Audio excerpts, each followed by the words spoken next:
Ready. আসসালামু আলাইকুম। তো আজকে হচ্ছে কি আমরা নীলফামারীর একটা জায়গায় পদ্মবিল। তো মোটামুটি সবাই চেনেন জায়গাটা। তো আমার হাতে দেখতে পাচ্ছেন এটা হচ্ছে গিয়ে পদ্ম ফুলের বিচি। হ্যাঁ, এই জিনিসটা খাওয়া যায়। তো ছোট ভাই কি জানি নাম বলছিল, খরচর। খরচর মানে স্থানীয় ভাষায়। তো এটা আমি খেয়ে দেখবো যে আসলে এটা খেতে কেমন। হ্যাঁ, এখানটা বিচি হয়, যে দেখেন দেখতে ঠিক এইরকম নিমের বিচির মতো। এটার ভিতরে আবার ফলটা থাকে। বিসমিল্লাহ। এই যে নারকেলের আঁশের মতো। হ্যাঁ, এটা খেয়ে দেখবো কেমন। বিসমিল্লাহ।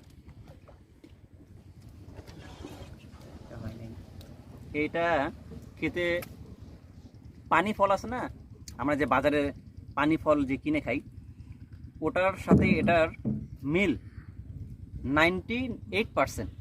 পানি ফল যেটা খাই।